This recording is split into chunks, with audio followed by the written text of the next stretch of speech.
vamos nós para mais um momento importante de estudo. Ou, deixa eu te falar, quero te dar uma dica agora sobre um tema que me veio aqui no meu coração. Me veio esse tema aqui, eu nem ia falar sobre esse tema agora também, nem sei por que eu vou falar sobre ele, mas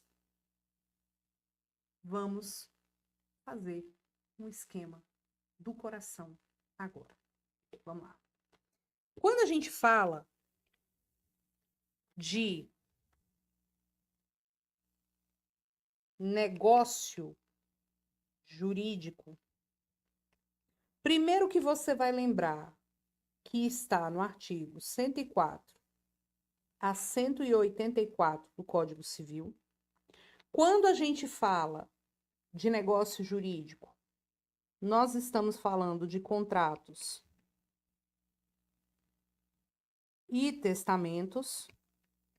E quando a gente fala de negócio jurídico, a gente tem sempre a vontade humana com uma finalidade negocial. Mas o fato é que esse negócio jurídico, ele pode ser válido ou inválido.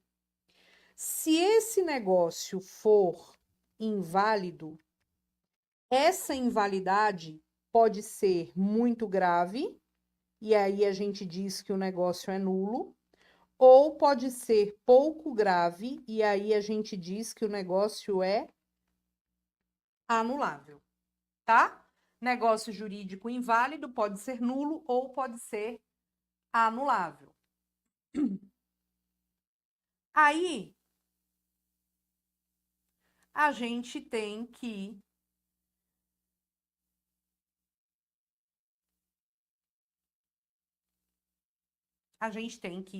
verificar quais são os casos de nulo e quais são os casos de anulável. O nulo tem previsão no 166 e o anulável no 171. Quando o negócio jurídico é nulo, a violação da lei é muito grave. Então, quais são os casos de negócio jurídico nulo? Por exemplo, um negócio jurídico celebrado com um absolutamente incapaz, um negócio jurídico celebrado para fraudar a lei, um negócio jurídico que desconsidera a forma exigida pela lei, uma solenidade exigida pela lei, tiver por objetivo fraudar lei imperativa, o motivo das partes for um motivo ilícito, o objeto for ilícito, impossível, indeterminado ou indeterminável, negócio jurídico simulado, são nulos. Agora, o anulável, perceba, o nulo jamais se torna válido. Quando um negócio jurídico é nulo, ele nunca se torna válido. As partes não podem validar o negócio jurídico. Ele ofende o interesse público, inclusive, se o juiz em um determinado processo verifica que um negócio jurídico é nulo, ele tem que conhecer de ofício desse negócio jurídico. Tá entendendo? Então, a gente vai observar essas questões de nulidade. Quando a gente quer discutir uma nulidade, a ação cabível é a ação declaratória de nulidade. E é importante você observar que essa ação declaratória de nulidade não tem prazo, é imprescritível. E por que ela é imprescritível? Justamente porque o negócio jurídico nulo nunca se torna válido. Então, eu posso ajuizar essa ação a qualquer tempo, em qualquer momento, tá? Agora, perceba, o anulável, ele com o tempo se torna válido, porque as violações são menos gravosas. Então, o negócio jurídico anulável, ele está sujeito a uma ação anulatória. Essa ação anulatória é proposta apenas pelas partes. Agora, eu gostaria muito que você me ajudasse a recordar quais são os casos de anulabilidade do 171. Lembrando que o 171 fala dos casos de anulabilidade, mas o próprio 171 fala, olha, existem outros casos previstos em lei. Mas quais são os casos categóricos do 171? Negócio jurídico celebrado com, vamos colocar aqui, com quem seja relativamente incapaz, só para a gente lembrar, quem são os relativamente incapazes? Quem são? Os de 16 a 18, os ébrios habituais, os viciados em tóxicos, aqueles que por causa transitória permanente não manifestam vontade e os pródigos. Também mediante erro, dolo, coação, estado de perigo, lesão e fraude contra credores, tá? Então, eu preciso de relativamente incapaz, erro, dolo, coação, estado de perigo, lesão e fraude contra credores. Esses são os casos de anulabilidade do negócio jurídico. Agora, se a gente falou aqui o tempo todo que a ação anulatória tem prazo, eu te pergunto, qual que é o prazo para ajuizamento da ação anulatória? Nós vamos observar que o prazo aqui é de 4 anos. Preste atenção agora. E esse prazo de 4 anos é um prazo de decadência. Quando alguém te perguntar, um prazo de decadência gera qual consequência?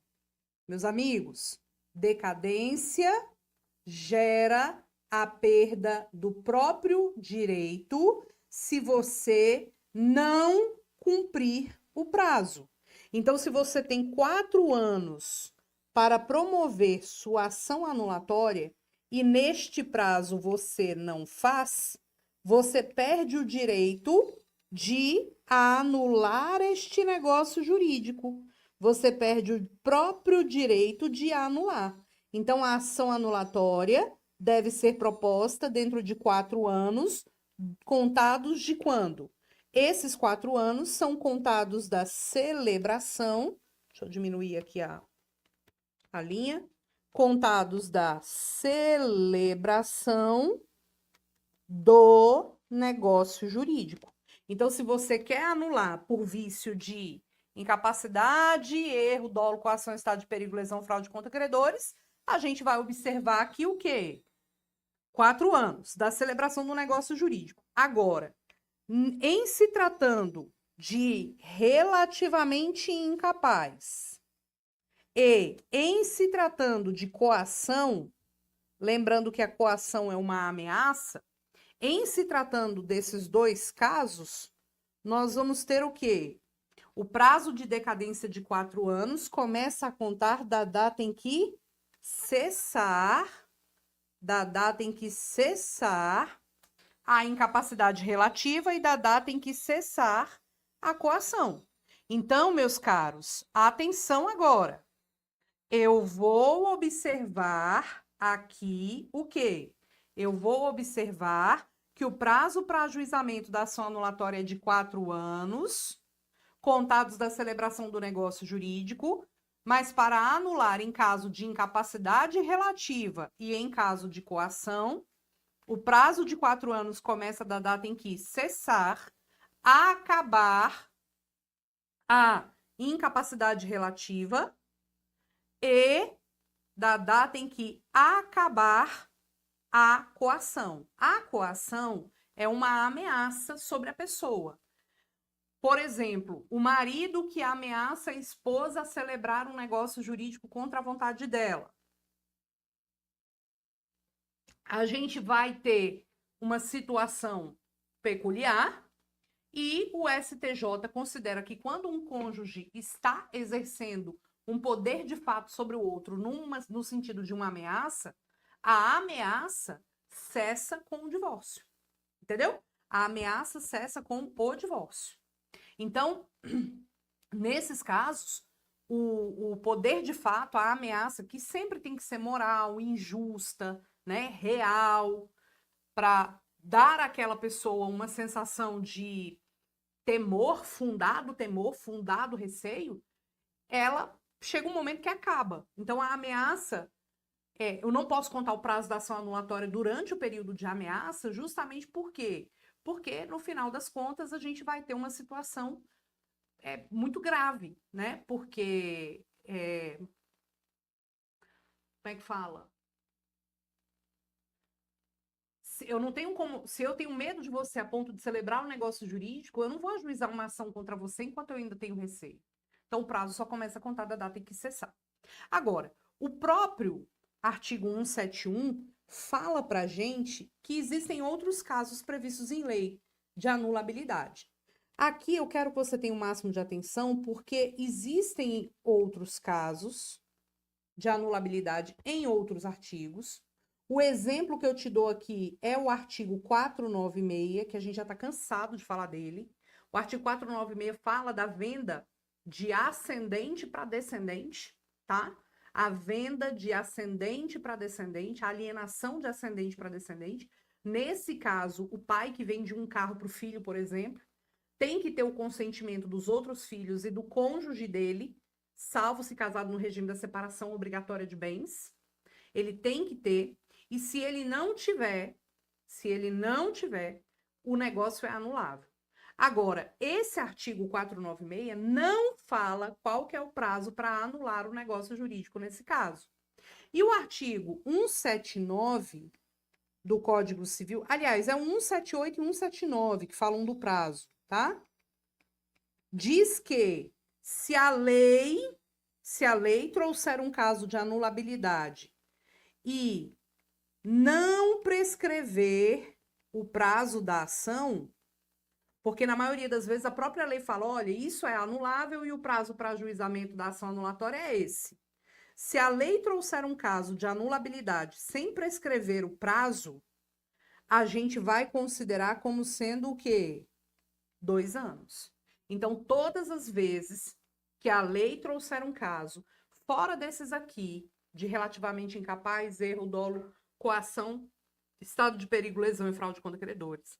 Se a lei trouxer um caso desse e você tiver que promover uma ação anulatória, e o próprio artigo que dispõe sobre a anulabilidade ou os artigos relacionados a ele não mencionarem o prazo para a ação, nós vamos considerar o quê? Nós vamos considerar 2 anos. Ok? 2 anos. Então, muito cuidado com isso. Uma outra dica que eu quero dar para você é em relação ao estado de perigo e a lesão. Porque são 2 temas muito cobrados. Vou botar aqui, ó. Estado de perigo. O estado de perigo é previsto no 156, tá? Estado de perigo.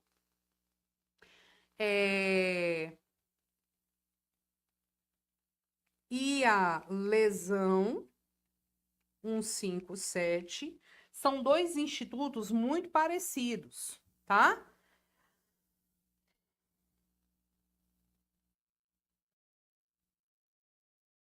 Aí, gente, o que que acontece? São 2 institutos muito parecidos e nos 2 casos, alguém está ou pagando muito caro ou tirando uma vantagem muito grande, dependendo de uma determinada situação. No estado de perigo, alguém paga muito caro para salvamento da vida. Salvamento da vida. E na lesão, por inexperiência ou qualquer necessidade outra que não seja o salvamento da vida. Então, eu tenho estado de perigo alguém que vai no hospital, por exemplo, e o hospital exige um cheque calção, o hospital atende o seu plano de saúde e ainda exige um cheque calção, isso é um caso clássico de estado de perigo. Clássico. Estado de perigo. Alguém que está morrendo afogado, aí você passa no barco e a pessoa fala, olha, eu te salvo, mas você tem que me doar todo o seu patrimônio. Você não vai falar, eu vou esperar o próximo. Não, você vai falar, meu filho, leva tudo que você quiser. Isso é um caso de estado de perigo. Não esqueça que estado de necessidade é excludente de ilicitude. Estado de necessidade é excludente de ilicitude. Tem nada a ver aqui, tá? E a lesão, quando alguém, por qualquer necessidade que não seja salvar a vida, e pode ser a própria vida, a vida de alguém da família ou a vida de alguém próximo, assume uma obrigação excessivamente desproporcional, manifestamente desproporcional, sem razoabilidade, ou por qualquer outra necessidade que não o salvamento da vida. Se por qualquer outra necessidade que não o salvamento da vida, aí você vai ter aqui a questão da lesão. Esses dois casos são casos de anulabilidade do negócio jurídico. Agora, pensa comigo. Nesses dois casos, alguém está pagando muito caro. Alguém está pagando muito caro, alguém está se ferrando bem muito, né? Alguém está se ferrando bem muito. E aí eu te pergunto, neste caso, se a pessoa que tirou o proveito resolve, né, aceitar o equilíbrio do contrato, se a pessoa que está tirando proveito resolve aceitar o equilíbrio contratual, resolve falar assim, não, olha, eu vou te devolver a diferença, vamos manter esse negócio aqui equilibrado, vamos ver o que a gente faz. Se nesse caso a pessoa resolve manter o negócio jurídico, devolvendo a diferença, você acha que a gente anula ou a gente mantém? É muito melhor manter, né? É muito melhor manter. Então, a lesão, o artigo 157 tem um parágrafo 2º que diz que se a parte que tirou o proveito resolver oferecer suplemento suficiente para reequilibrar aquele valor cobrado, a gente mantém o valor cobrado. Ou a gente mantém o negócio e devolve a diferença que tenha ultrapassado a razoabilidade. Muito embora esse parágrafo 2º seja previsto para a lesão, ele é destacado no estado de perigo por analogia. Eu tenho a analogia sendo aplicada nesse caso. Sempre que a parte que tirou proveito oferece suplemento suficiente, a gente mantém o negócio jurídico íntegro. A gente mantém o negócio jurídico de boa, tá bom? Agora, vamos só observar uma coisa. No estado de perigo, a parte que está tirando proveito, a parte contrária, sabe que você está na merda. Entendeu? No estado de perigo, a parte contrária sabe que você está na merda. Ela sabe da sua situação. Ela conhece a sua situação. Então, no estado de perigo, exige o chamado dolo de aproveitamento. O que é o dolo de aproveitamento? É a parte contrária ter ciência do que está rolando ali. Então, ela só tirou vantagem porque ela sabe que você está na merda. Ela só pegou o seu dinheiro porque ela sabe que você está na merda. Agora, na lesão, a parte contrária não precisa necessariamente saber que você está na merda. Aqui, não se exige o dolo de aproveitamento. Então, a parte não precisa necessariamente, obrigatoriamente, saber que você está ali numa premente necessidade ou numa situação de inexperiência, tá? Tudo bem? Então é isso. Então, dá o print nessa tela aqui, se você quiser. E nessa outra telinha aqui também. E a gente segue para o nosso próximo bloco com mais dicas de direito civil. Beijo.